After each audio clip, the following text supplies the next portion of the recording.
Araw-araw na pagbasa ng Biblia, araw 80.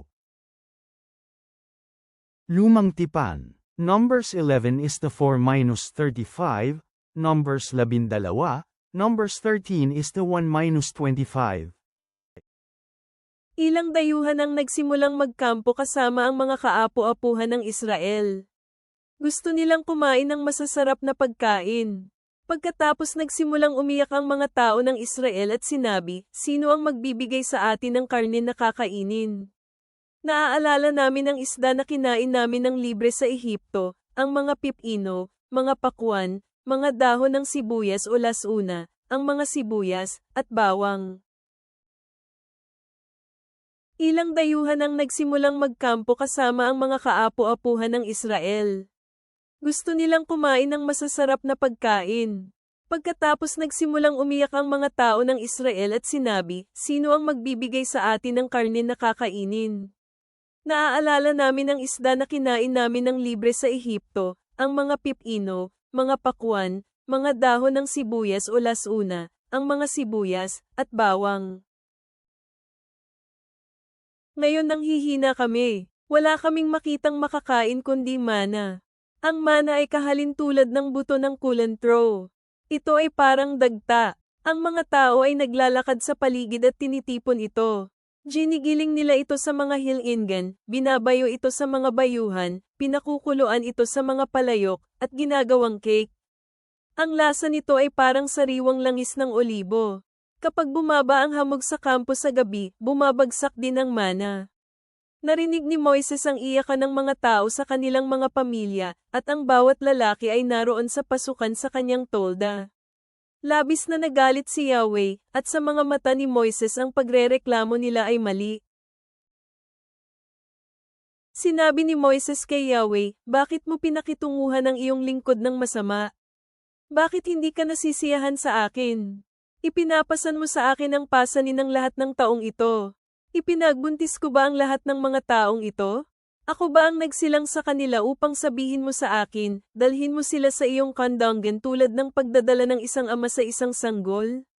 Kailangan ko ba silang dalhin sa lupain na iyong ipinangako sa kanilang mga ninuno upang ibigay sa kanila? Saan ako makakahanap ng karne na ibibigay ko sa lahat ng taong ito?"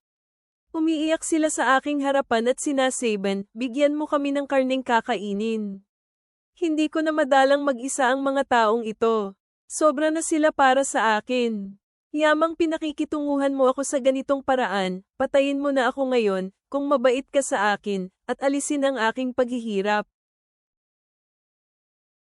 Sinabi ni Yahweh kay Moises, "Dalhin mo sa akin ang 70 nakakatanda ng Israel. Tiyaking sila ang mga nakakatanda at mga opisyal ng mga tao. Dalhin mo sila sa tolda ng pagpupulong upang tumayo roong kasama mo. Bababa ako at kakausapin ko kayo roon. Kukunin ko ang ilan sa espiritu na nasa iyo at ilalagay ko ito sa kanila. Dadalhin nila ang pagpapahirap ng mga tao kasama mo. Hindi mo na dadalhin itong mag-isa. Sabihin mo sa mga tao, italaga ninyo ang inyong mga sarili kay Yahweh bukas. Tunay na kakakain kayo ng karne, sapagkat umiyak kayo sa pandinig ni Yahweh. Sinabi ninyo, sino ang magbibigay sa atin ng karne upang ating kainin? Naging mabuti ito para sa atin sa Ehipto. Kaya bibigyan kayo ni Yahweh ng karne, at kakainin ninyo ito. Hindi lamang kayo kakain ng karne sa loob ng 1 araw, sa 2 araw, sa 5 araw, sa 10 araw, o sa 20 araw. Ngunit kakain kayo ng karne sa loob ng buong 1 buwan hanggang sa ito ay lumabas sa inyong mga ilong. Ito ang magpapadiri sa inyo dahil itinakwil ninyo si Yahweh, na siyang kasama ninyo. Umiyak kayo sa kanyang harapan. Sinabi ninyo, "Bakit pa natin iniwan ang Ehipto?" Pagkatapos sinabi ni Moises, "Kasama ko ang 600,000 na katao, at sinabi mo, bibigyan ko sila ng karne sa loob ng 1 buong buwan. Papatay ba kami ng kawan ng mga tupa at kawan ng mga baka upang magkasya sa kanila? Huhulihin ba namin ang lahat ng isda sa karagatan upang magkasya sa kanila?" Sinabi ni Yahweh kay Moises, "Maiksi ba ang kamay ko? Ngayon makikita mo kung totoo ang aking salita." Lumabas si Moises sa tolda at sinabi niya sa mga tao ang mga salita ni Yahweh. Tinipon niya ang 70 sa mga nakakatanda ng mga tao at pumalibot sila sa tolda. Bumaba si Yahweh sa ulap at nagsalita kay Moises. Kinuha ni Yahweh ang ilan sa espiritu na naroon kay Moises at nilagay ito sa 70 nakakatanda. Nang tumahan ang espiritu sa kanila, nagpahayag sila, ngunit sa pagkakataong iyon lamang at hindi na naulit pa. Dalawang lalaking nagngangalang Eldab at Medad ang naiwan sa kampo. Tumahan din sa kanila ang espiritu. Nakasulat ang kanilang pangalan sa listahan, ngunit hindi sila lumabas sa tolda. Gayunpaman, nagpahayag sila sa kampo. Isang binatang nasa kampo ang tumakbo at sinabi kay Moises, sina Eldad at Medad ay nagpapahayag sa kampo. Si Josue na lalaking anak ni Nun, ang tagapangasiwa ni Moises, ang isa sa mga lalaking pinili ang nagsabi kay Moises, aking among Moises, pigilan mo sila. Sinabi ni Moises sa kanya, naninibugho ka ba para sa kapakanan ko? Nais kong lahat ng tao ni Yahweh ay mga propeta at ilagay niya ang kanyang espiritu sa kanilang lahat. At bumalik sa kampo si Moises at ang mga nakakatanda ng Israel. Pagkatapos, isang hangin ang dumating mula kay Yahweh at nagdala ng pugo mula sa dagat. Bumagsak ang mga ito malapit sa kampo, na may isang araw na paglalakbay sa isang dako at isang araw na paglalakbay sa kabilang dako. Pumalibot ang mga pugo sa kampo na may 2 siko ang taas mula sa lupa. Ang mga tao ay abala sa paghuhuli sa mga pugo ng buong araw, buong gabi, at sa sumunod na araw. Walang nanghuli ng mas kaunti sa 10 homer ng pugo. Ibinahagi nila ang mga pugo sa buong kampo. Habang nasa pagitan pa ng kanilang ngipin ang karne, habang inunguya nila ito, nagalit si Yahweh sa kanila. Pinadalhan niya ang mga tao ng isang napakatinding sakit. Pinangalanan ng lugar na iyon na Kibroth Hattaavah dahil doon nila inilibing ang mga taong nanabik sa karne. Mula sa Kibroth Hattaavah, naglakbay ang mga tao patungong Has-eret, kung saan sila nanatili. Pagkatapos, nagsalita sina Miriam at Aaron laban kay Moises dahil sa isang babaeng tagakas na napangasawa niya. Sinabi nila, kay Moises lamang ba nagsalita si Yahweh? Hindi rin ba siya nagsalita sa amin? Ngayon narinig ni Yahweh kung ano ang kanilang sinabi. Ngayon ang lalaking si Moises ay lubos na mapagpakumbaba, higit pa sa sino man sa mundo. Agad-agad nagsalita si Yahweh kay Moises, Aaron at Miriam, lumabas kayong 3 sa tolda ng pagpupulong. Kaya lumabas silang 3. Pagkatapos, bumaba si Yahweh sa isang haligi ng ulap. Tumayo siya sa pasukan ng tolda at tinawag sina Aaron at Miriam. Kapwa sila lumapit. Sinabi ni Yahweh, ngayon makinig kayo sa aking mga salita. Kapag kasama ninyo ang aking propeta, inihahayag ko ang aking sarili sa kanya sa mga pangitain at nagsasalita ako sa kanya sa mga panaginip. Hindi ganyan ang aking lingkod na si Moises. Matapat siya sa lahat ng aking sambahayan. Tuwiran akong nagsasalita kay Moises, hindi sa pamamagitan ng mga pangitain o mga bagtong. Nakikita niya ang aking anyo. Kaya bakit hindi kayo takot na magsalita laban sa aking lingkod, laban kay Moises? Nag-alab ang galit ni Yahweh laban sa kanila at iniwan niya sila. Pumaitaas ang ulap mula sa ibabaw ng tolda, at biglang naging kitungin si Miriam, pumuti siya kagaya ng niebe. Nang lumingon si Aaron kay Miriam, nakita niya na nagkaroon siya ng ketong. Sinabi ni Aaron kay Moises, O aking Panginoon, pakiusap, huwag mong ipataw ang kasalanan ito laban sa amin. Nagsalita kami ng may kahangalan, at nagkasala kami. Pakiusap huwag siyang hayaang matulad sa isang patay na bagong silang na naubos ang kalahati ng laman nang lumabas mula sa sinapupunan ng kanyang ina. Kaya tumawag si Moises kay Yahweh. Sinabi niya, pakiusap pagalingin mo siya, O Diyos, pakiusap. Sinabi ni Yahweh kay Moises, kung biraan ng kanyang ama ang kanyang mukha, mapapahiya siya sa loob ng 7 araw. Huwag ninyo siyang papasukin sa kampo sa loob ng 7 araw. Pagkatapos nito, papasukin siyang muli. Kaya pinanatili si Miriam sa labas ng kampo sa loob ng 7 araw. Hindi naglakbay ang mga tao hanggang sa makabalik siya sa kampo. Pagkatapos nito, naglakbay ang mga tao mula Has-eret at nagkampo sa ilang ng paran. Pagkatapos, nagsalita si Yahweh kay Moises. Sinabi niya, magpadala ka ng ilang kalalakihan upang suriin ang lupain ng Canaan na aking ibinigay sa mga tao ng Israel. Magpadala ka ng isang lalaki mula sa bawat tribo ng kanilang mga ninuno. Dapat pinuno ang bawat lalaki sa kanilang mga grupo. Ipinadala sila ni Moises mula sa ilang ng paran upang masunod nila ang utos ni Yahweh. Lahat sila ay mga pinuno sa mga tao ng Israel. Ito ang kanilang mga pangalan mula sa tribo ni Ruben, Samua na lalaking anak ni Zacher. Mula sa tribo ni Simeon, si Sophet na lalaking anak ni Hori. Mula sa tribo ni Juda, si Caleb na lalaking anak ni Jephion. Mula sa tribo ni Isakar, si Igal na lalaking anak ni Jose. Mula sa tribo ni Ephraim, si Hosea na lalaking anak ni Nun. Mula sa tribo ni Benjamin, si Polti na lalaking anak ni Rapho. Mula sa tribo ni Zebulun, Gadiel na lalaking anak ni Sodi. Mula sa mga kaapo-apuhan ni Jose na nagngangalang Gadi na anak ni Susi mula sa tribo ni Manases, mula sa tribo ni Dan, si Amiel na lalaking anak ni Jemali. Mula sa tribo ni Azer, si Seter na lalaking anak ni Mikael. Mula sa tribo ni Neftali, si Nahabi na lalaking anak ni Vapsi. Mula sa tribo ni Gad, si Guel na lalaking anak ni Maki. Ito ang mga pangalan ng mga lalaking ipinadala ni Moises upang suriin ang lupain. Tinawag ni Moises si Hosea na lalaking anak ni Nun sa pangalang Josue. Ipinadala sila ni Moises upang suriin ang lupain ng Canaan. Sinabi niya sa kanila, pumunta kayo sa Negev at umakyat kayo sa maburol na lugar. Suriin ninyo ang lupain upang makita kung ano ang katulad nito.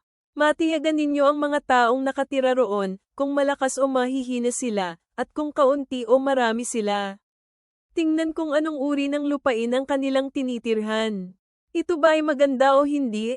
Anong klase ng mga lungsod ang naroon? Tulad ba ito ng mga kampo o ang mga ito ba ay pinatibay na lungsod? Tingnan kung anong uri ng lupa, kung ito ba ay mainam para sa pagpapalago ng pananim o hindi, at kung may mga puno roon o wala. Maging matapang at mag-uwi kayo ng mga bunga ng lupa. Ngayon ay panahon para sa mga unang hinog na ubas. Kaya umakyat ang mga kalalakihan at sinuri ang lupain mula sa ilang ng Sin hanggang Rehob, malapit sa Libo Hamet. Umakyat sila mula sa Negev at dumating sa Hebron. Naroon ang mga Ahiman, Sesei, at Talmai, mga angkan na nagmula kay anak. Ngayon, ang Hebron ay itinayo, 7 taon na bago ang zone sa Ehipto. Nang dumating sila sa lambak ng Eskol, pumutol sila ng isang sanggang may kumpol ng ubas. Pinasa nila ito sa isang tungkod sa pagitan ng dalawa sa kanilang pangkat. Nagdala rin sila ng mga bunga ng granada at igos. Pinangalanan ng lugar na iyon na lambak ng Eskol dahil sa kumpol ng ubas na pinutol ng mga Israelita doon. Bumalik sila pagkalipas ng 40 araw mula sa pagsusuri sa lupain. Bagong tipan. Luke 23 minuto pasado alas 3:38, Luke 4:1-13. Ngayon si Jesus mismo, nang siya ay nagsimulang magturo, ay nasa edad na 30 taon. Siya ang anak na lalaki, ayon sa pagpapalagay ng mga tao, ni Jose na anak ni Eli na anak ni Matat na anak ni Levi na anak ni Melqui na anak ni Janai na anak ni Jose na anak ni Matatias na anak ni Amos na anak ni Nahum na anak ni Esli na anak ni Nagai. Ngayon si Jesus mismo, nang siya ay nagsimulang magturo, ay nasa edad na 30 taon. Siya ang anak na lalaki, ayon sa pagpapalagay ng mga tao, ni Jose na anak ni Eli na anak ni Matat na anak ni Levi na anak ni Melqui na anak ni Janai na anak ni Jose na anak ni Matatias na anak ni Amos na anak ni Nahum na anak ni Esli na anak ni Nagai.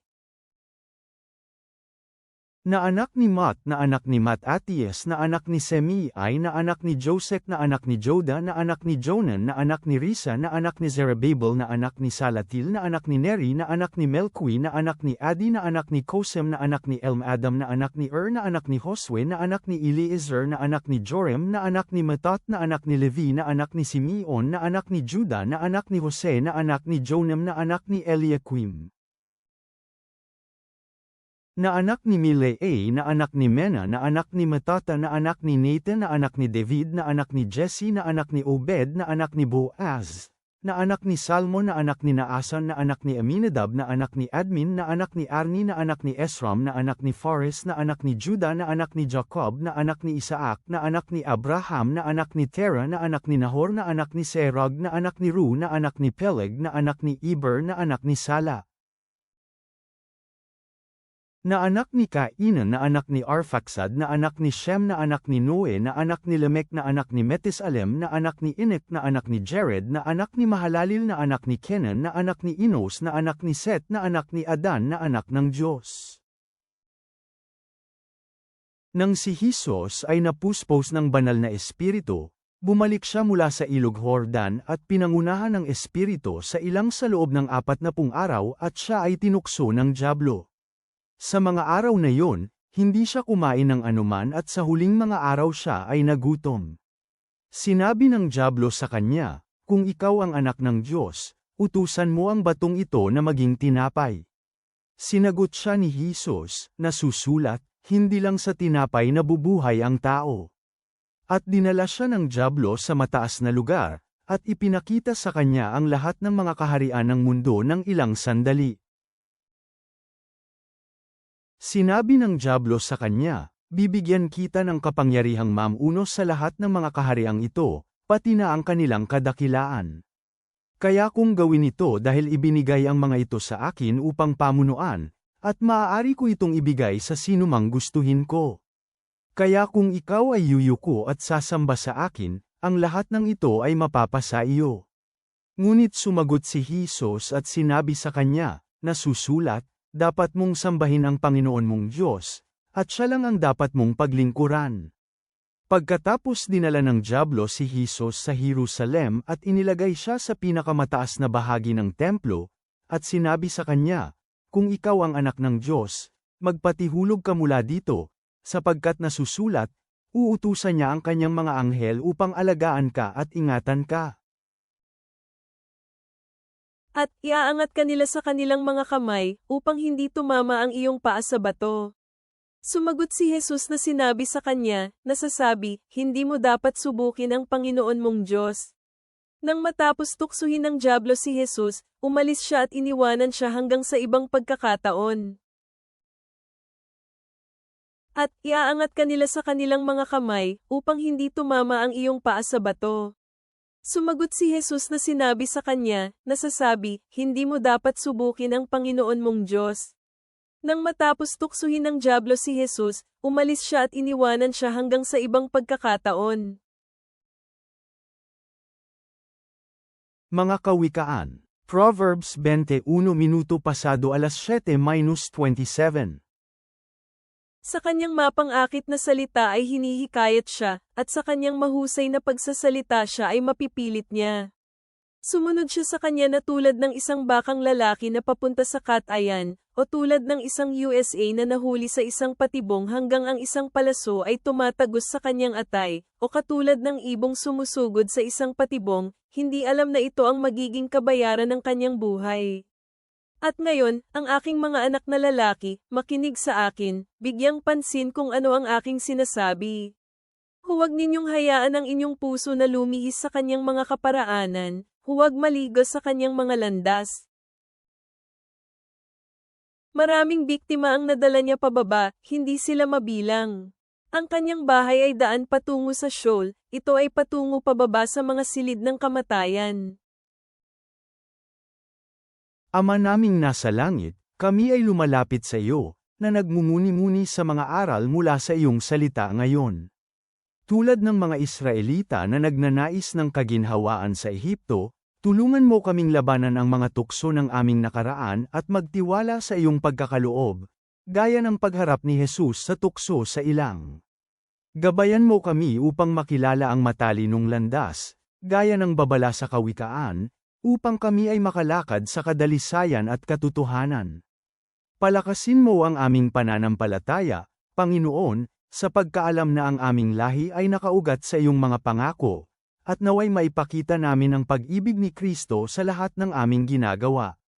Naway ang iyong kabutihan at awa ang maging gabay namin sa aming paglalakbay. Amen.